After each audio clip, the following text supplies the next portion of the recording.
Gannavaram TDP నేతలపై MLA Giddi ఆగ్రహం. Ambajipeta market committee chairman పదవికి తనకు తెలియకుండా టీడీపీ నుంచి 4 పేర్లు పంపించినప్పుడు నేను గుర్తుకు రాలేదా? ఇప్పుడు నాతో అవసరం వచ్చిందా? అంటూ టీడీపీ పెద్దలపై గన్నవరం ఎమ్మెల్యే గిడ్డి సత్యనారాయణ ఆగ్రహం వ్యక్తం చేశారు. ఆశావహుల పేర్లు ఇవ్వండి, అందులో నుంచి 3 పేర్లు పంపిస్తానని, లేదంటే ఒక పేరు ఇవ్వండి, చెప్తే తెలియకుండా రహస్యంగా సమావేశం పెట్టుకుని అధిష్టానానికి పేర్లు ప్రతిపాదించడంపై ఫైర్ అయ్యారు. కూటమి నాయకులందరికీ కూడా నా ప్రత్యేకమైనటువంటి ధన్యవాదాలు. హైదరాబాద్ మహారాజులు పెద్దలు, చాలా వయసులో పెద్దలందరూ వచ్చారు, చాలా సంతోషం. ఈ పెద్దలందరూ మొన్న మీటింగ్ వచ్చినప్పుడు ఇంచుమించు 70% ఉంటుంటారు అందరూ.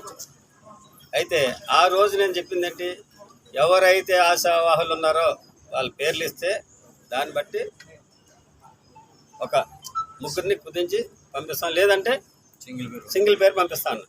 ఆ మాట రాఘవుల్ గారికి కూడా చెప్పడం జరిగింది. దానికంటే ముందే రాఘవుల్ గారు వచ్చి అడిగితే, రాఘవుల్ గారు 2 పెద్ద మనుషులు, పెద్ద బాబులు అనా ఏడి అందరికి తెలియాలి చెప్తున్నా.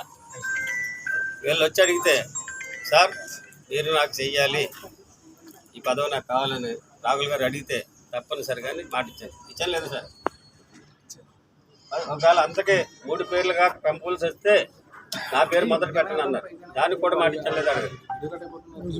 ఇవన్నీ అయిన తర్వాత ఇక్కడ ఆశావాహుల నుంచి పేర్లు తీసుకున్న తర్వాత తెలుగుదేశం పార్టీ వాళ్ళు సపరేట్గా మీటింగ్ పెట్టుకుని వితౌట్ మై ఇంటిమేషన్, అసలు నాకు ఏ విధమైనటువంటి ఇన్ఫర్మేషన్ ఇవ్వకుండా 4 పేర్లు అక్కడి నుంచి పంపించారు. అది రాఘవుల్ గారికి తెలీదా?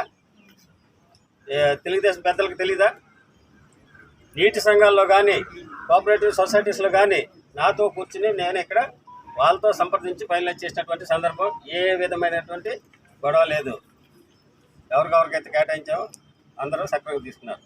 ఆ క్రమంలో ఈ మార్కెట్ కమిటీ చైర్మన్ వచ్చేటప్పటికి నేను నగరం చేశా.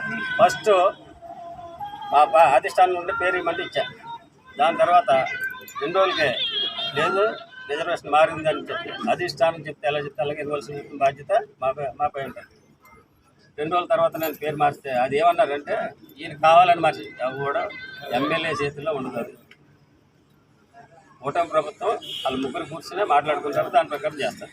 అయితే ఇది కూడా ఏం జరిగింది, ఇక్కడ అందరూ కూర్చుని మొత్తం పెద్దలందరూ పిలిచారు.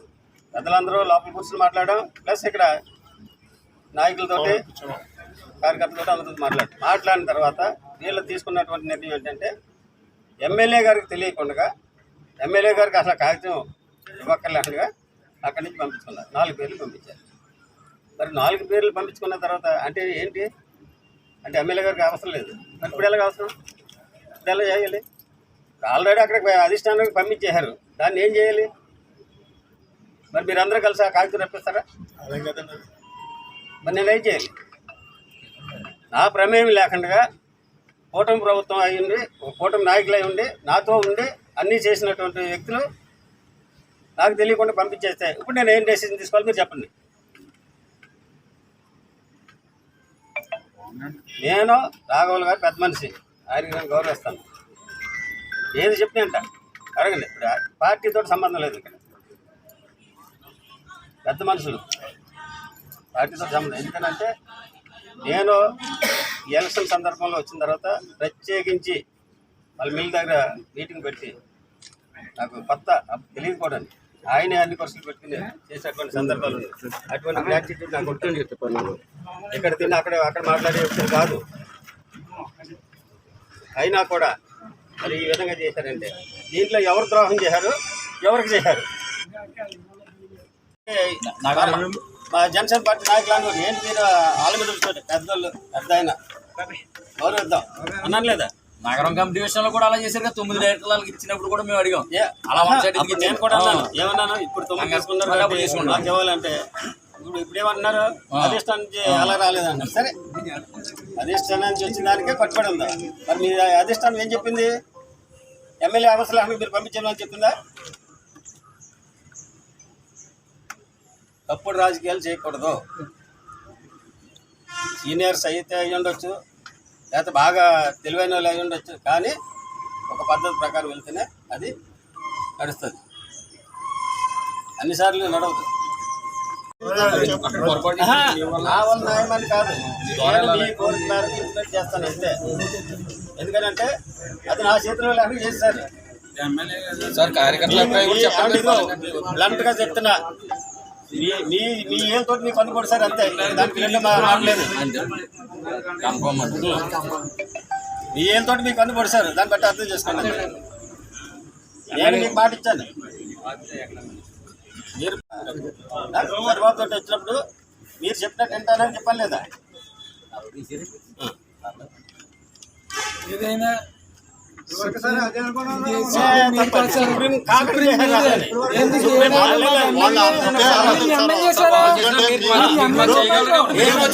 సుప్రీం అనే మాట అక్కడేమయ్యారు, అక్కడేమైంది లేదు. మీరు ఆ మాట అన్నది అసలు మీరు ఇమీడియట్ గా వచ్చి నేను చెప్పినా సరే పంపించడం లేదు, ఇలా చేస్తున్నారని 10 మంది వచ్చి చెప్పగలరా? వచ్చాం, మీ ముగ్గురు వచ్చాం, మీరు చెప్పారు దానికి సమాధానం చెప్పండి. ద్రోహం ఎవరు చేశారు, ఎవరికి చేశారు? అప్పుడు అక్కడ ఖండించి అలా కుదరదు, ఎమ్మెల్యే గారి దగ్గరికి తీసుకెళ్తాం పదండి అని తీసుకొచ్చుంటే నేను ఏం చేసి ఉన్నా మీ అందరికి తెలుసు. దయచేసి నన్ను అపార్థం చేసుకోవద్దు. నేను మాత్రం అధిష్టానానికి మీ కోరిక మేరకు తెలియజేస్తాను. ప్రత్యేకించి ఏ పని మీద వచ్చారో ఆ సబ్జెక్టే మాట్లాడుతుంది. మిగతా విషయాలు రెండు లోపల మాట్లాడు.